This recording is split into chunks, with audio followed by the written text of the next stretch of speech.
é que um artefato poderia ter aparecido no passado, sendo que eles não tinham a habilidade de manusear aquele artefato, de criar aquele artefato? Existem algumas teorias, claro, como teorias de viajantes do tempo, teorias de intervenção alienígena e até teorias de intervenção de deuses. Mas a verdade é que isso é um mistério e nós não sabemos como resolvê-lo.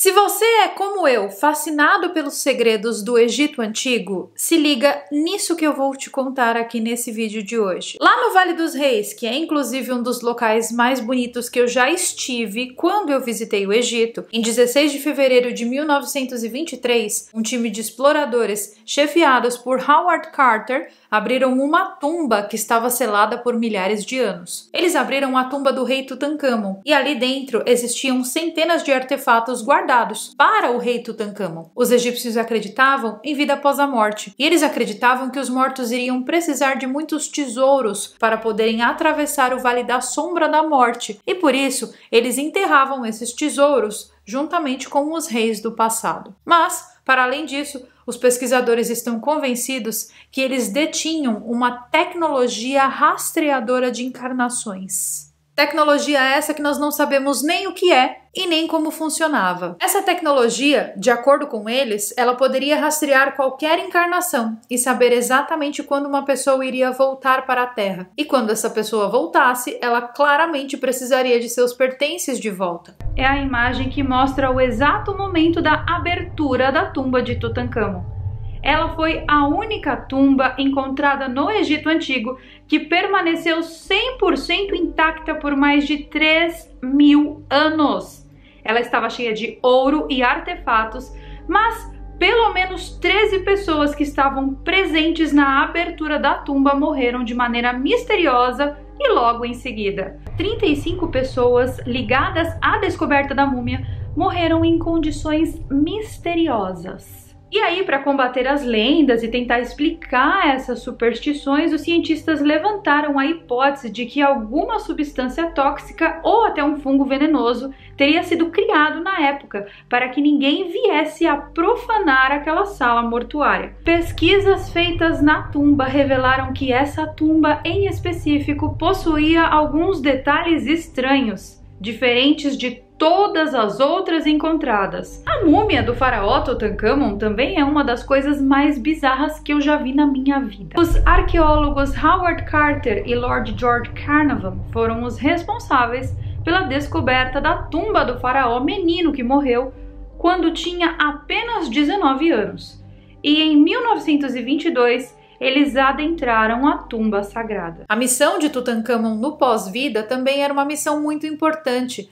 Ele foi incumbido de ajudar o deus do sol, o deus Ra. Os egípcios antigos acreditavam que enquanto o sol se põe todos os dias, Ra atravessa o submundo, que é um lugar cheio de demônios e bestas perigosas. Então, o rei Tutankhamon iria usar a sua adaga poderosa para defender literalmente Ra de seus inimigos no submundo. Dentre os muitos artefatos encontrados na tumba de Tutankhamon, o que mais chamou a atenção dos exploradores foi, óbvio, a adaga de Tutankhamon. Ela era uma adaga de ferro de 33 centímetros aproximados e ela tinha uma capa de ouro que foi finamente decorada com um padrão de penas. Essa adaga havia sido colocada cuidadosamente no peito de Tutankhamon. E de todos os 5.000 objetos encontrados na tumba dele, a adaga era certamente o objeto mais misterioso. Porque essa adaga mostra pra gente que o poder de Tutankhamon foi dado a ele pelos deuses. Na adaga de Tutankhamon existem encantamentos gravados na peça. Esses encantamentos são tão poderosos espiritualmente que eles estariam lá com o propósito de ajudar Tutankhamon em sua caminhada pelo submundo com Ra. É claro, gente, que a lenda da adaga de Tutancâmon é uma história muito interessante. Ela aparece inclusive nas primeiras cenas do filme Eternos da Marvel, lembram? Aqui no canal nós temos a análise ocultista do filme Eternos. Se eu fosse você, eu não perderia por um absoluto nada. Deixarei o link aqui embaixo na descrição, aqui em cima no card que aparece para você logo que eu falo e também nas telas finais desse vídeo, caso você ainda não tenha assistido. Essa adaga tem uma origem muito mais misteriosa do que a sua própria história. Os egípcios não tinham a habilidade da forja do ferro. A metalurgia do ferro é superior à do bronze, então é necessária uma temperatura muito maior para forjar o ferro. A forja do ferro aparece pela primeira vez no ano 1200 a.C., que é quando se inicia a Idade do Ferro. E a civilização egípcia data aproximadamente de 3.500 anos atrás. Então, realmente a conta não bate.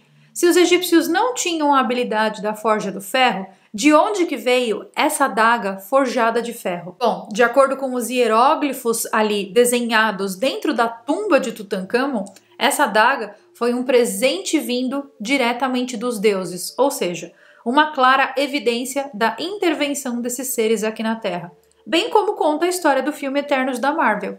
Além disso, uma análise da adaga de Tutancâmon revelou que o ferro existente na adaga não vem da Terra, é ferro de meteoro, ou seja, proveniente de algum meteorito que veio do espaço e colidiu com a Terra. Os egípcios antigos acreditavam que o céu era sagrado, ou seja, que o céu era o local de onde os deuses vinham. Então, se um meteorito tivesse caído do céu com esse pedaço de ferro e ele tivesse sido encontrado exatamente no formato da adaga, os egípcios naturalmente pensariam que isso era, na verdade, um presente dos deuses. Um presente dos deuses para Tutancâmon. E foi exatamente isso que aconteceu. Mas algumas teorias sugerem que esse não foi o caso. Que o ferro contido ali naquela adaga não era proveniente de uma simples queda de um meteorito, porque, afinal de contas, se a forja do ferro não existia e a adaga está tão bem feita, aquilo ali não pode ter acontecido de uma maneira natural. Não pode ser simplesmente a queda de um meteorito que formou a adaga de Tutancâmon. Alguns pesquisadores estão convencidos que essa adaga foi sim um presente vindo dos céus, ou seja, um presente vindo dos deuses. E por aí você pode tirar as suas conclusões. Um presente de um alienígena, um presente de uma criatura celestial, um presente de um homem do futuro, viajante do tempo, enfim, tire suas conclusões. Além disso, existe uma série de mortes inexplicáveis que aconteceram depois que os arqueólogos removeram a adaga das mãos de Tutancâmon de dentro do seu túmulo. Todas as pessoas que tiveram contato com o túmulo e com a adaga morreram de maneira inexplicável, e as mortes se estenderam inclusive para os membros da família dos envolvidos, algo que é conhecido como a maldição de Tutancâmon. E eu acho que essa maldição existe até os dias de hoje. Hoje em dia, a adaga está em exposição no Museu do Cairo e milhões de pessoas a visitam todos os anos, ou seja, o corpo de Tutancâmon está no Vale dos Reis e a adaga dele está lá no museu no Cairo, algo que, como 7 horas de distância de carro entre um e outro. Então, se a lenda for verdadeira e ele realmente estiver ajudando o Ra no submundo, ele deve estar passando vários perrengues por lá por mais de 100 anos, porque afinal de contas, ele está no submundo e desarmado. O coitado foi separado da única arma que poderia ajudá-lo no submundo. Bom, mitologias à parte, essa história da adaga do Tutancâmon é realmente muito curiosa, porque como é que um artefato poderia ter aparecido no passado, sendo que eles não tinham a habilidade de manusear aquele artefato, de criar aquele artefato? Existem algumas teorias, claro, como teorias de viajantes do tempo, teorias de intervenção alienígena e até teorias de intervenção de deuses. Mas a verdade é que isso é um mistério e nós não sabemos como resolvê-lo.